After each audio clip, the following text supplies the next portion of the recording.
It's time for another episode of I Am Northwest Arkansas, the podcast covering the intersection of business, culture, entrepreneurship, and life in general here in the Ozarks.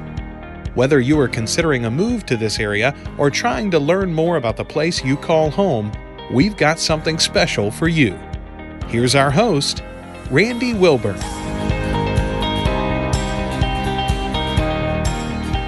Hey folks, and welcome back to another episode of I Am Northwest Arkansas. I'm your host, Randy Wilburn, and I'm excited to be with you today, as I always am. This is a special time of year when we are recording this podcast. It is during the holiday season. There's usually a lot of activity. It's super cold outside, but I'm warm inside, and I'm here with a very, very dear friend of mine, and his name is Mark Zweig, and Mark is, I call him a business savant, if I can use that word. That's what I call it. But he's more than that. He's really just a friend of mine. He is a friend of mine. He just happens to be really good at business. And, you know, I've mentioned his name on the podcast many a times because honestly, he is the reason why I'm doing this podcast. He's the reason why I'm in Northwest Arkansas. So I always throw some stuff his way just because I appreciate the simple fact that he gave me an opportunity to re-engage with an industry that I had worked in for several years and had a lot of success in, which is the design industry.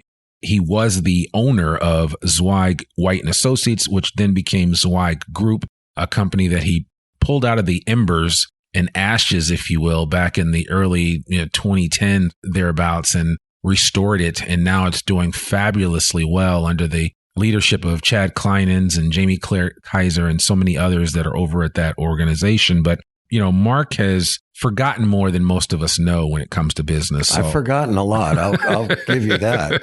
I've definitely forgotten a lot. Yeah. So I figured, you know what? Let me have him on this podcast because, you know, we like to focus on the intersection of business, culture, entrepreneurship, and life. And so today is an episode about entrepreneurship. It will be a little bit about life as well. But I know Mark has some lessons to share. And we want to highlight his book, Confessions of an Entrepreneur, Simple Wisdom for Starting, Building, and Running a Business by Mark C. Zweig. Mark, how are you doing? Hey, after that introduction, my head is so big. I'm not sure I can stay in the same room with you, buddy. No, it's all good. We are Northwest Arkansas. Right. We should call that. That's right. This podcast. But yeah, I'm sorry. You can either blame me or thank me for bringing you here, but one way or the other, here we are, and we both love it in Northwest Arkansas, even on these cold days, because we know in a very short time, we're going to have a nice 70-degree day again, right in the middle of the winter. Exactly, okay? Yeah. So. And you and I both lived in New England, and, you know, we don't get those up there. No. Okay? No.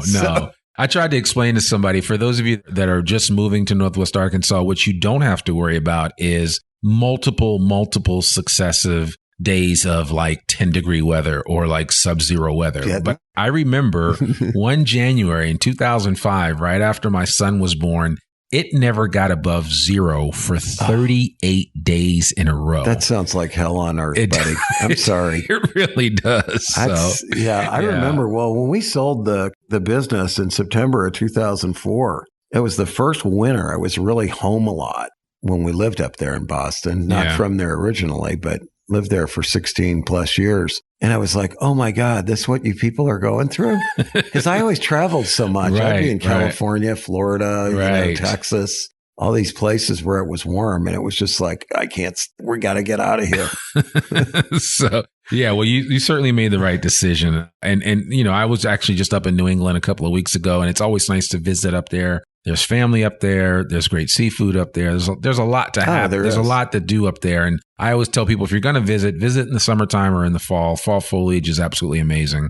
But no, we're talking about Northwest Arkansas here. So, that's right. You know, there's a lot of things that make this place special. But certainly one of the things that I think stands out, which a lot of people sometimes forget, is that Northwest Arkansas is home to a fabulous land grant-based university. That's right. The University of Arkansas. And it was founded in the late 1800s and has continued to grow and become a research institution. There's a lot happening, but one of the things that the University of Arkansas has is the Walton College of Business, named after Sam Walton. And certainly I won't say that the ghost of Sam Walton walks those halls, but his presence and the impact that he has had on Northwest Arkansas from an entrepreneurial standpoint is palpable. Yes, one could say that he was probably the most influential person on this area. Yeah, absolutely. As far as really making this place what it is today, because without Walmart and the Walton family, we wouldn't be where we are today. Yeah. And all the other companies that came along with Walmart, the great Tyson, J.B. Hunt, and so many others that support Walmart. So yeah, Sam was an amazing guy. I met him once. I don't know if I told you that. No, I didn't know that. It was 85 or 86 in Fort Worth with Jerry Allen at Carter and Burgess. And we designed the first Sam's Warehouse store that was built in Texas. It was in somewhere in the mid-cities area.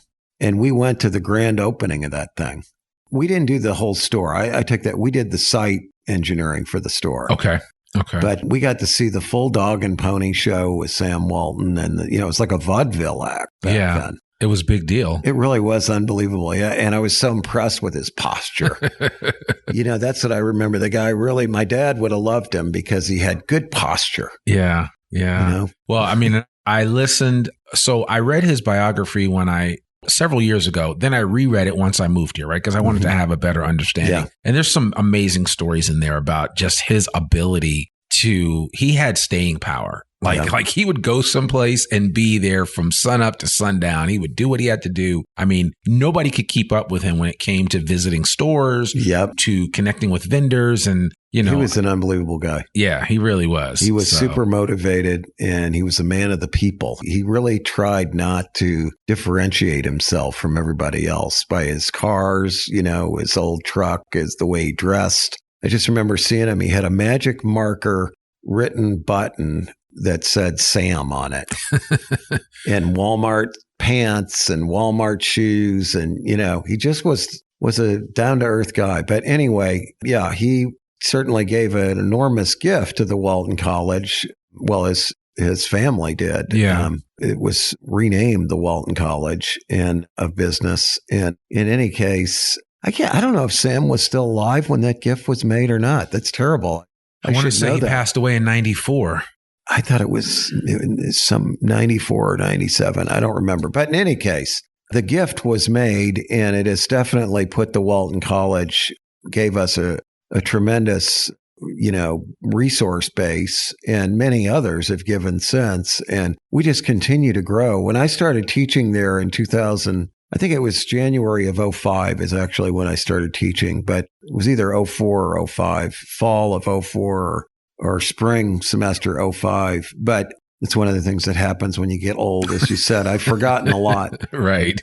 But no, I flew down one night a week from Boston to teach my class. But at that time, I was the only undergrad professor teaching entrepreneurship. And today I'm in a department that has, I think, about 28 or 29 people. Wow. Which is strategy, entrepreneurship, and venture innovation. We split off from management a couple of years ago. Okay.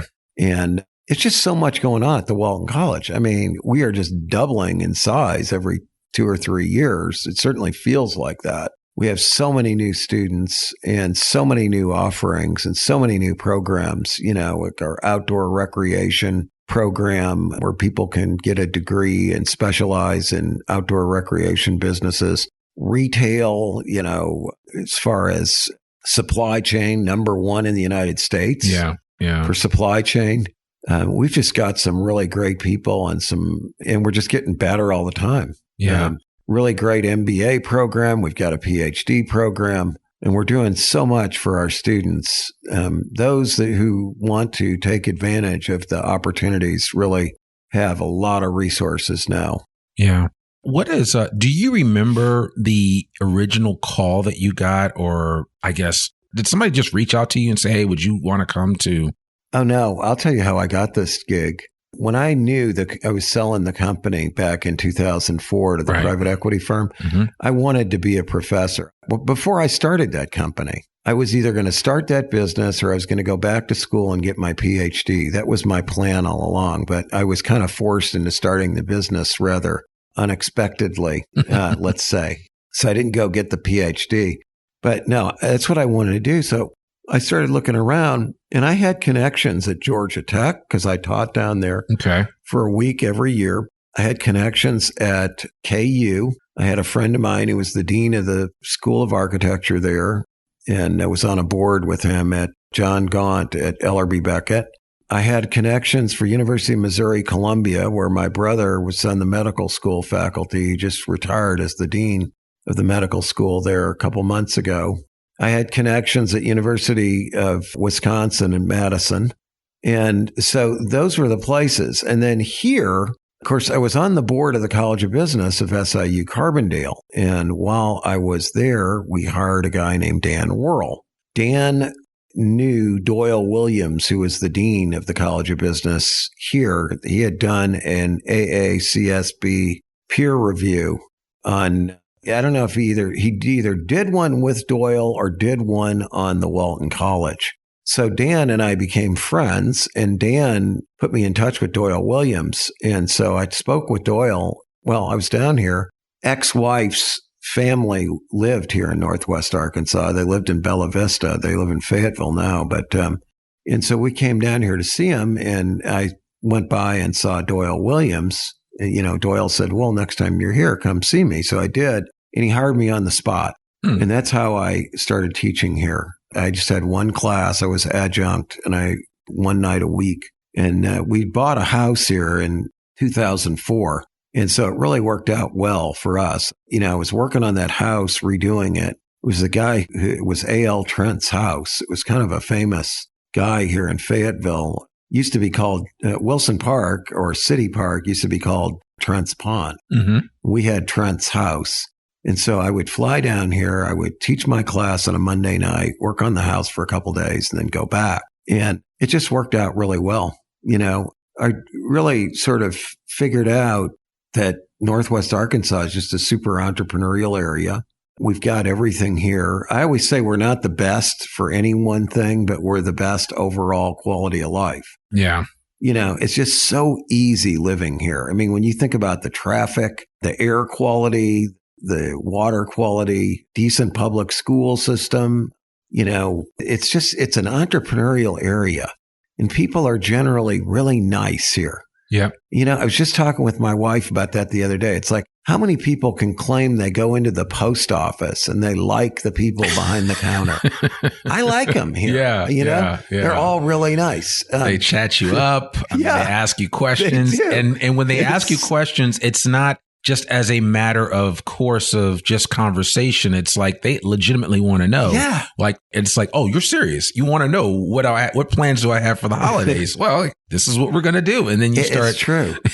I mean, it's like all the people in line. I was over there yesterday sending some copies of my book out to people, and just everybody in line is talking. And that's what makes this place so nice. Yeah. Yeah. And that's just one of a million interactions I have every day with nice people here in Northwest Arkansas. And I think it's a particularly welcoming place for outsiders. I've lived in a lot of places, grew up in St. Louis, went to school in Illinois, lived in Memphis, lived in DFW area, lived in Boston, here, had offices and traveled extensively throughout the United States and somewhat outside of the U.S. And I just think it's a really unusual place from the standpoint of just how enjoyable the people are for the most part. Yeah, absolutely. Yeah. I mean, I say it all the time on this podcast, and we have what I would say are an embarrassment of riches here. Doesn't mean that the place is perfect, right? Because no place is perfect. Not. But we are aware of some of our challenges, and we're trying to fix them. And so at least we're not just sitting there like, oh, yeah, everything's fine. We'll just sweep it under the rug. So we will try to address it. But what I wanted to talk to you about, and you teased it a little bit, is Confessions of an Entrepreneur, which is your book. Again, Simple Wisdom for Starting, Building, and Running a Business. It's out from Epic Books, which I believe is part of the University of Arkansas. Yeah.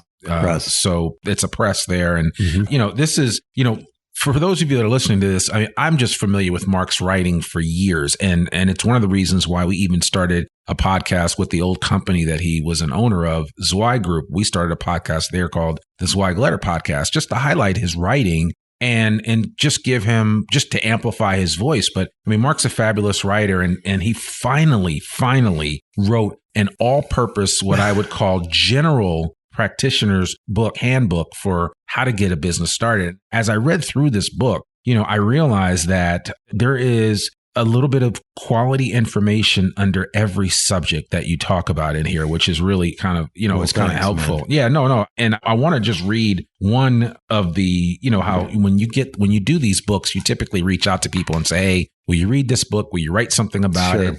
And so Bob Lutz, who was actually the former vice chairman of General Motors, wrote this. And this really, in my mind, captures the essence of what this book is all about. He says, I highly recommend this book to anyone thinking of creating their own business. Mark Zweig has a well-deserved record of success as an entrepreneur, and he shares from his vast knowledge and experience. It's filled with practical how-to advice, and he never fails to emphasize the key traits common to success: a positive belief in the idea and a willingness to take the necessary risk. An extremely valuable book for anyone with driving ambition to create a successful business. I mean, that is a great, Well, I was lucky that Bob gave me that quote. Yeah, when I read that, I was like, man, how did he get that quote? Because I know Bob. Yeah, so it's all good. He's the coolest guy. I'm a car guy. Right, exactly. He was the car guy's auto executive. He was on the boards of Ford, Chrysler, GM, and BMW. Right. Nobody else can claim that. He's got 2 jet fighter planes of his own. Does he really? Yeah, he's 90 years old now.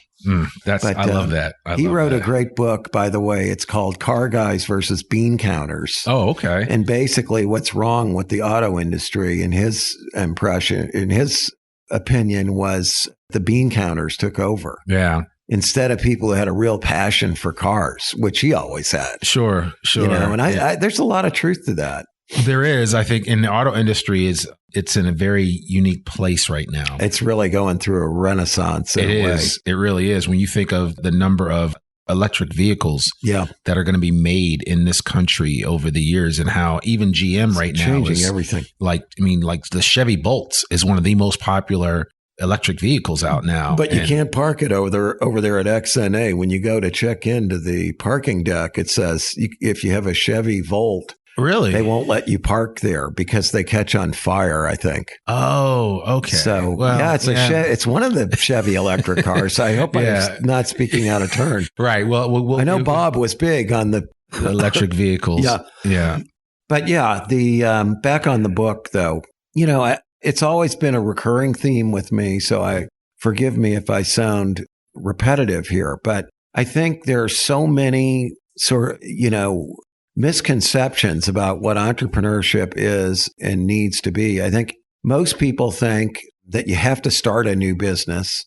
You don't. You could go buy one. Yeah. You can buy a franchise. You can be an entrepreneur and have multiple franchises, like my friend Mike Stennett here in Fayetteville, who owns, I don't know how many Steak and Shakes now. I think he's got 12 Steak and Shakes and 3 Dickey's barbecues. Yeah, and he started with one. And you tell his story in the book. That's the other thing I love is that you have weaved and knitted together like a story for each of these different topics that you'd come up with. And so just for people that are listening, Mark talks about before the beginning, right? Because, you have to begin with the end in mind. You have to think about what you're actually trying to do. What do you want? Some people don't want the kind of business where they have to be beholden to it 24/7, 365. Some people want something that's kind of like set it and forget it. And not totally forget it, but you get the idea. It's just like, I can do that. I have some friends that have some vending machine businesses. Sure. My kids could run that business for them. No, I understand.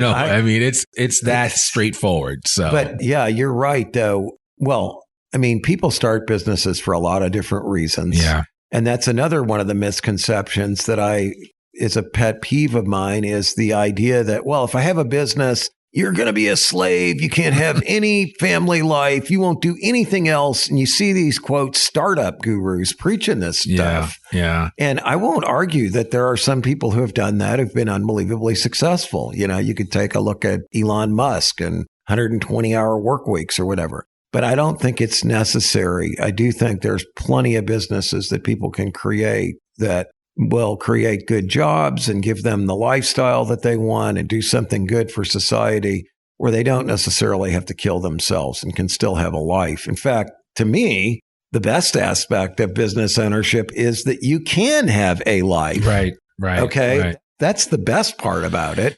You understand that. Self-employment. You can be there at your kid's birthday party. You know what I mean? Exactly. It just gives you flexibility that you don't have if you're in corporate America or in some kind of a job that you can't get away from. Yeah, it does give you that flexibility. The one thing that you do have to be is disciplined, though. Oh yeah, you have to. You've got and I remember you telling stories about how you started Zweig, White and Associates, and I always say it was in the garage of your home in Natick, but maybe it was in the back of the house. It was in the back. It was a two-family. I had a little tiny 2-room apartment. It was about the size of this gym that we're in right now in our house. Yeah. That's about how big it was. But all great businesses have their inauspicious start that way, just kind of grinding it out. Then you were on like the second floor of an office space in downtown Natick, That's Massachusetts. Right, above Russ's Lunch. You remember that? Yes. Well, I wasn't there, but you've told me enough stories about it. And so I was certainly, I'm aware of that. Well, you knew where Russ's Lunch was. No, I knew where Russ's Lunch was. When I joined the team. We were already in Apple Hill. Yeah, you were already in Apple Hill, which has actually changed a lot since then. It's all MathWorks. Yeah. They own the entire complex. It's amazing. Amazing entrepreneurial company. One of my friends was the CFO of that. Very successful company. Yeah. Yeah. Very successful company. So now and the thing I love about this is that you kind of break this book out to like, before you start your business, things to think about. Then as you get into running your business, all of the foundational things that you can't ignore, like, accounting. Yeah. And, you got to know it. It's the language of business. You better know accounting. Even if you aren't quote unquote a numbers person or don't like to do public math, you still need to have a general understanding. I remember I messaged you one day and I was like, so what should I hyper focus on? And you were just like, if nothing else, you need to know all of the different financial forms, all of the different financial models that a small business would look at on a regular basis. Well, listen, back on the organization of this thing, again, I can't take credit. I always get credit, I think, many times, not deservedly so. Stephen Caldwell is a guy I worked with on this book. And believe me, well, first off, Matt Waller, the dean of the Walton College, he really supported this effort. And he's the one that put me in touch and put Stephen Caldwell on the team. Yeah. And it would not be as organized as it is and logical in its framework if not for Stephen, because that guy, he's an amazing talent. I mean, he just gets it. And plus he cracks the whip. And if there's anything missing, he goes, now you got to write this, It's really, really good working with that guy. And he's so helpful. Well, it gives you a new appreciation for what goes into writing a book, right? And it's always a team effort, make no mistake about it. But your thumbprint is all over this book. Well, yeah, I mean, the basic content was all created by me. But, you could say, well, is there anything really new or profound in there? Maybe some people would think there isn't. But again, I'm not all about trying to make this stuff look hard. That's the thing I keep trying to get across. As much as any other message, is that anyone can do it. Anyone can be an entrepreneur if that's what they really want to do. Yeah. There's no barriers on age, sex, race, whatever. Yeah. You can have $50 and start a business and actually make a lot of money. I had a student do it once. I said to this, we had this little exercise. What if you have $100 in a pickup? What business can you start? He came up with window washing, and about 6 or 8 weeks after he started it, he said, my God, I've never made this much money. He was making like $7,000 or $8,000 a month. Really? Yeah. Just window washing. Just window washing. He had 3 other guys working for him. He's like, this is unbelievable. Okay. I mean, so, and he did it with like $50. Yeah. So anybody can do it. It's not that hard. It's not brain surgery. It's not rocket science and all the other cliches. And I think the other thing is it's not as risky as people think. It certainly doesn't need to be. Now, sure, there are some businesses that are very capital intense that take a lot of money to get started. Maybe you want to do one of those, or maybe you don't. Maybe you should start out with something that doesn't take a lot of money to get started. But I always feel like in any business, owning it is less risky than being an employee, where, as we both know, you can get fired due to no fault of your own. Yeah. The company could be in bad shape financially. Somebody could have a new strategic plan that says we're going to outsource that. I mean, there's a million things that can happen. Yeah. And you could be doing your job and earning your way and still end up unemployed. It's like you've got one client or customer, and it's the place that you're employed by. Yeah. And when you got your own business, you can lose a client or customer and you can still be in business. It's so fundamental to me. It is. And, but at the same time, and I like how even in the book, you talked about if you're going to work a job, here are some ways that you can leverage that experience as well, right? Right. Where you can operate with what they call it an entrepreneur. Yes. Where you can have an entrepreneurial mindset, but within the four corners of an existing business. Absolutely. I mean, I think all the skills that we teach at the Walton College in our entrepreneurship classes, they are applicable even in large organizations because you got to pitch your ideas to people. You got to get people to go along with it. And you've got to get resources. I mean, those are all things that you have to do when you're an entrepreneur. And get support and build teams. Find the expertise that you need to accomplish whatever you're trying to do. And you were always good at that. I mean, you were always good at building relationships. That is one thing I was good at, I will say. So, now, I mean, you were like legitimate friends with most, if not all of your clients. It's true. I love my clients. I mean, and I always felt like I never bought into that. You can't be friends with your employee bull either. Yeah, right. Because I think that's how we became friends. Of course. Yeah, that's how we became friends. I mean, you had the corner office, but door was always open. When you were in town, it was always open. And I was always in there asking you a million questions about things. So. Why wouldn't you want to be friends with the people that you work with so you understand what they're going through? Right. And they know you better, so they know what you're going through. Yeah. Because we all bring all that stuff to the work environment. Yeah. And you know better what people do well and what they don't do well. And that's the whole goal of all this stuff is get the right people in the right job where they can be successful. Yeah. But it's, so I do think that a lot of these misconceptions that people have that I got to start a business, immediately I've got to go raise all this capital from outside equity investors. Never been a fan of that. Yeah. Never will be. It's given up your company before you're even out of the gate. Exactly. As far as I'm concerned. And heaven forbid you do fall upon a really good idea. All of a sudden, you don't hold the lion's share of the business. You don't. And whoever puts the money in is the one that's really got the control over it. And they will dictate what they want to see happen. And they may not have the same idea you have. Yeah. Yeah. Or same passion. They just may have more money. Yeah, exactly. So, yeah. You have to be mindful of that. So that's, I think, is a big problem. I think the other thing is that people think they've got to always invent something new. It's like, well, I can't start a business because I don't know anything I can't think of anything new. Yeah. Who said you have to think of something new? There's no requirements for that. There's tons of businesses out there that people make a lot of money in that aren't doing anything new, but they're doing it a little bit better than the next guy. It's called building a better mousetrap. Yeah. Better mousetrap or in a location where there's no mousetrap currently. There's just so many opportunities out there to just be a little bit better, be a little different.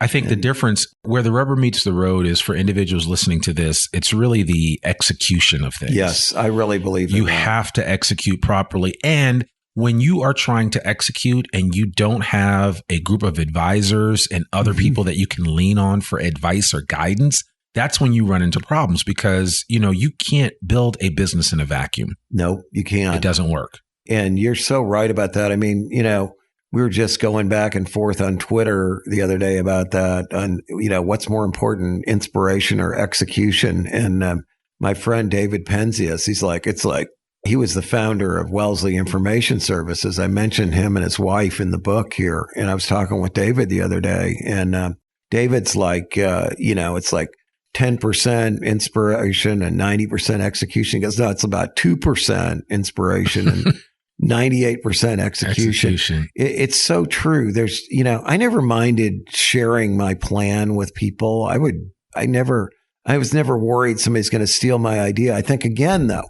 that's a misconception about entrepreneurship is it's all about the idea and then raising equity. Yeah. And to me, it's almost any idea could work and you want to try to do it so you don't have to raise any outside capital. So let me ask you this. This is just a funny question. I was just thinking of this as you mentioned that.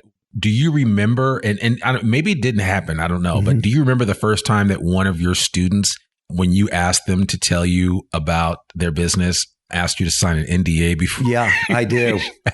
I had this student contact me, and he had a business idea.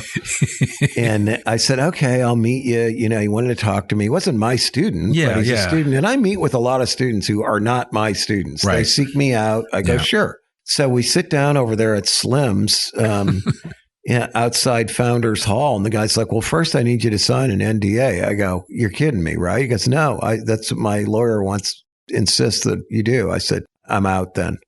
He's like, what? I said, how can the world, I'm not going to steal your idea, for God's sakes. Yeah.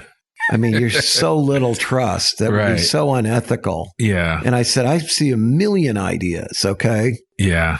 No, it's not going to work. I said, you're going to have a problem with people if that's the way you're going to approach this thing. Yeah. I mean, I had a situation not long ago, probably a year ago. A woman wanted me to be on her board, and she's a startup, you know, relatively new firm. And I worked out the basic deal with her that was going to make it so, you know, I was doing it for next to nothing. Yeah. And I don't normally sit on boards for nothing. Sure. Okay. I got other things to do with my time. And anyway, the first thing she wanted me to do was sign like an 11-page NDA. And I'm like, you got to be kidding. I'm not going to do it. Really? Yeah. I refused to do it. And then, you know, several weeks later, she came back and said, well, you know, do you want to do it? You don't have to do that. I said, no, I'm not interested now. It just shows a lack of trust. Yeah.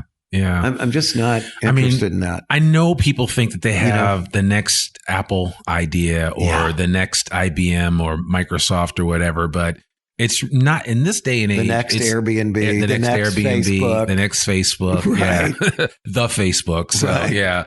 No. So, well, and that brings me to this question. Since you've had an opportunity to be exposed to some really, really bright young people that have some amazing ideas. I mean, I think about some of the people that you've had come through your classes, both to speak to your class as well as be in your class. I'm thinking of people like Omar Kasem, right? From Omar is a real entrepreneur. I think Mo Elliott from Fayette Chill. Sold it. Was Kirsten Blowers in your class? Or no, was Kirsten was a speaker. She was a speaker. Is an amazing person too. She recently sold her company as well. Did she sell Riff Raff? I didn't know that. She did. Okay. She sold it within the last few months. Interesting. Yeah. Interesting. Okay. Which again, you know, that's how I define the difference in an entrepreneurial venture and a small business. Does it have value at the end when you exit? Right. Right. You know, exit strategy is not failure. Yeah. Exit strategy is how do I get out of this so I can go on and do another thing? Yeah. Or do something else with my life now. You know, nobody says just because you make money doing something, you have to do it for the rest of your life. Yeah. Life's long, you know? It is. There's a lot of different things. You've done a lot of different things. I have. You know, and you're always interested in different stuff. And, I mean, wouldn't it be boring if, let's say, you decided you were going to you had your real estate company at one point? I did. What if you just said, I'm just going to be a real estate agent. That's all I'll ever do. You would have been bored with that. You won't do podcasting. You won't do recruiting. You won't do training for, building relationships and project management and leadership. You won't do all these other things you do. You won't be the MC at this event. You won't be on the board of Ozark Natural Foods. Yeah. You'd be bored. I would. Okay. Yeah. Would be. Yeah. I mean, in your case, if anything, you are always reaching out, trying to learn something new. Yeah. I mean, sometimes you drive me crazy with your new technology stuff that you jump on. Yeah. I'm just too old. I can't process it. It's like, here's something else. We should be using Slack. I think at one time you were like, Slack, what the heck do I want that for? I mean, I remember when Fred White came to me and said, we've got to get email. I'm like, email? What do we need email for? Oh, little did you know. How wrong was I, though? Isn't it funny, though, how some things come full circle? Because now there's like big movement in marketing spaces for sending out letters again. Yeah. Like, real letters. Like I had a student, I just got a business plan from a student team this last semester that was based on sending out handwritten letters for auto dealers. Yeah. Direct mail. That was one of their services, the basic service that they were going to provide. Okay. And you're absolutely right. It's funny how things revert. They come back at some point. Because I tell you, I swear I will open something that's in my mailbox that looks like it's addressed to me. That looks like it's not like a normal piece of mail. I'm like, well, what is this? I got to check this out. So, and I've noticed lately, I know, like Renewal by Anderson. Pella is pretty good at that. Yep. There are a couple of different businesses that get me to actually open the mail. I've actually looked at it and read it. Yeah, you are. And then once you get there, you're like, you know what? I got to read this. I'm getting all these ones for Medicare supplements now. That'll tell you how old I am. So anyway, but yeah, you're right. It does. Things do come back. Yeah. So I would, before we wind up, I would love for you maybe just to kind of share some of the things that you have gleaned from your students over the years, as so many have come to you with all these great ideas about businesses that they want to run. And what have been some of your biggest takeaways since you have interacted with so many of your students? And by the way, you teach a class where it's a highly rated class. It's hard to get into. I've talked to people that have been like, oh yeah, I had Professor Zweig and I loved his stuff. And, he was amazing. So some of my peers over there would probably say, oh, they just like you because you're easy. But anyway, I do make people write. I don't make them just recant information that they've read that they could Google in 2 minutes. I just don't think that makes any sense. Yeah. But some of the things I think I've learned, that's an interesting question. One of them, I think, is just the determination of the student to do what it is that they lay out they want to do is the greatest determinant of whether they actually succeed or not. Really? Because the ones that have that insistence, and in spite of any negative feedback they get, look, I'll be honest with you, I get plenty of negative feedback and I've been wrong many times. Mm-hmm. When Omar wanted to start Con Queso, he was going to do delivery and his logo was a turtle. I'm like, that doesn't make any sense. Okay. Yeah. But nevertheless, he did give up on delivery, and yet he created a very successful business. Right. Or Mo Elliott, Fayette Chill. He came to me as a sophomore. It's like, I want to do this thing called Fayette Chill. And, I'm from Texas and it's flat and it's concrete and it's hot, and now here we are in the Ozark Mountains and I've got all these other Texans and we're sort of discovering the outdoors, but I want to call it Fayette Chill. And I'm like, basically all I got was, here's a guy that's going to sell t-shirts. All we need is another freaking t-shirt company. Right. And he's going to tie it to a name, a word that's going to fall out of fashion. Like, who says they're chillin' right now? Right. Who did? Yeah. It's kind of like when I say groovy or something and my kids look at me like I'm from Mars. Was I wrong? Yes, I was wrong. But, the ones that have the determination, they can pick and choose what they listen to as far as negative feedback from anybody or reasons why you can't succeed or why that's not such a great idea. And yet they prevail. Yeah. It's just their sheer will and willingness to do whatever it takes when they're getting started to get the flywheel going. That is so critical, that intense effort early on. It's just like, Justin Macedo, one of my students, just bought Uncle Sam's Outfitter. Right. I went in there. Yeah. And that was a big deal. But that's an example of buying an existing business. It is. He's going to do really well with that, though.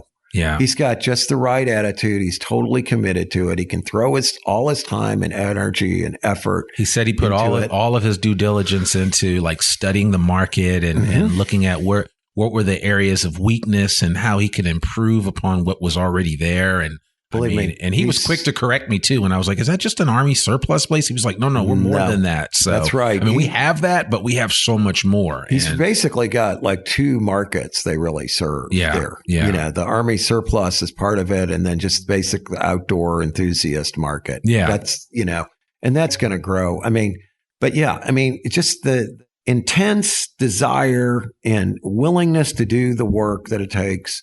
That's something that I've seen and witnessed and observed how well that works. And, and I think there's a lot of other things. I think the students who know how to seek out the advice of other people, the ones who are really good at networking, the ones who will get out and go meet the bankers. Yeah. They're proactive. They reach out to the speakers that we bring in the class. Boy, those people, they all tend to be successful.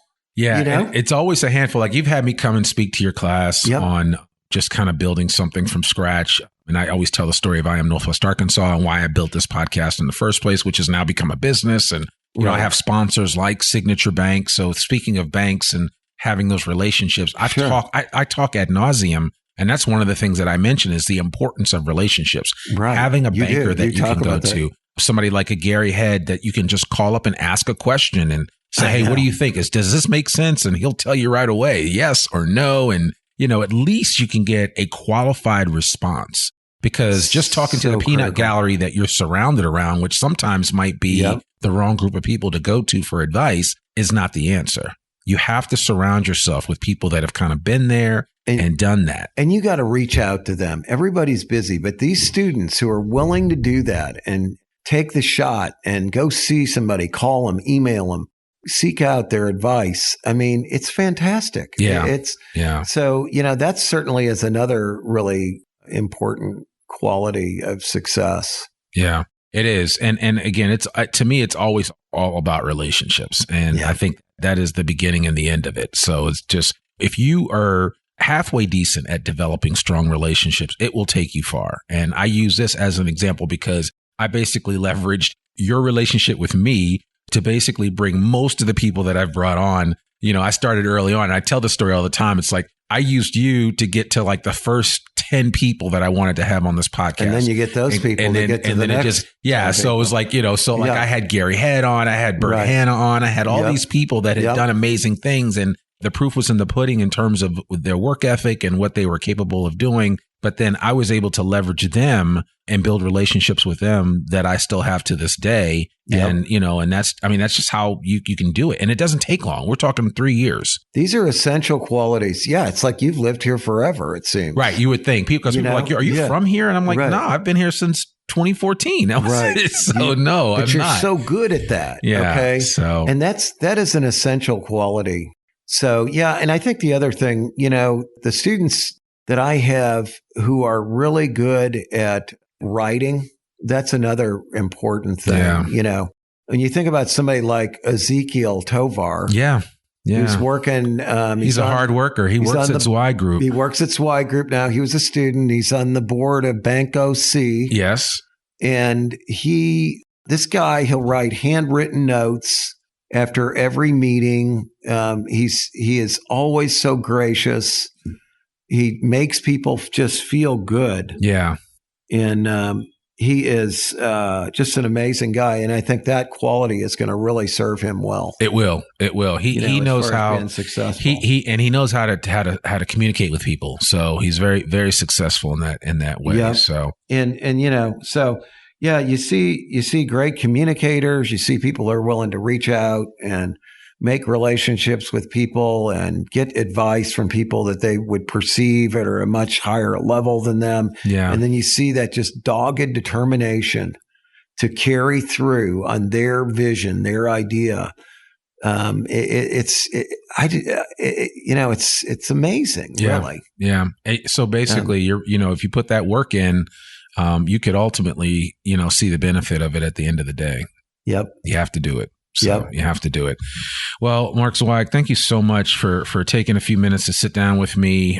The book is Confessions of an Entrepreneur, Simple Wisdom for Starting, Building, and Running a Business, written by Mark Zweig. If you're listening to this and you're a college student at the U of A, I really want to encourage you to see if you could take Mark's class. They're hard to get into because they fill up very quickly. But if you're up there on campus, I would encourage you to check out the class. And if not, if the next best thing is to go buy the book. Yeah. And you can get it at, was it Pearl's Books and quite a few other places. Amazon. Yeah. And Amazon, of course. So, but I certainly want to encourage you to take advantage of that. And, we have a tremendous resource right here in our own community in Northwest Arkansas that's making a difference. And he's written a book on how to game plan to get your business off the ground. So I encourage you to get this book. You may run into him or bump into him at a coffee shop somewhere like that and be able to ask him some questions. But if nothing else, this book is a good starting point. So, you can always come by the house here. I live in the corner of Mission and Maple. Yes. Two barking white Pyrenees dogs and can't miss pink them, plastic flamingos. Yes, if you're in the Fayetteville area. So, but seriously though, the book is a great start, and I'll make sure I put some contact information for Mark and how you can reach out to him on LinkedIn and connect with him, because you could do a lot worse. But Mark Zweig could certainly help you out. But Mark, I appreciate you as always. Man. Thanks for being a friend. And I appreciate you writing this book, because there's some good stuff in here that's actually been very helpful for me. So thank you so much. Thank you, buddy. Absolutely. Absolutely. Well, folks, there you have it. Another episode of I Am Northwest Arkansas. As always, I enjoy bringing these episodes to you. Remember, our show comes out rain or shine every Monday. And you can always write a review for the podcast on Apple Podcasts. And if you'd like, I would really appreciate just dropping us an email to hello@IamNorthwestArkansas to let us know what you like about the show, what you like about the podcast, maybe a guest that you'd like to see on this podcast. We have a lot of great things happening in 2023, and we're really excited about those programs that we're going to be running here on the podcast. So I just want to encourage you to tune in, and if you're not on our mailing list, please be sure to do it. You can sign up for our mailing list right on our website at IamNorthwestArkansas.com. I'm your host, Randy Wilburn, and we'll see you back here next week. Peace. We hope you enjoyed this episode of I Am Northwest Arkansas.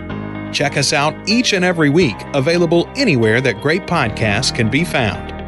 For show notes or more information on becoming a guest, visit IamNorthwestArkansas.com. We'll see you next week on I Am Northwest Arkansas.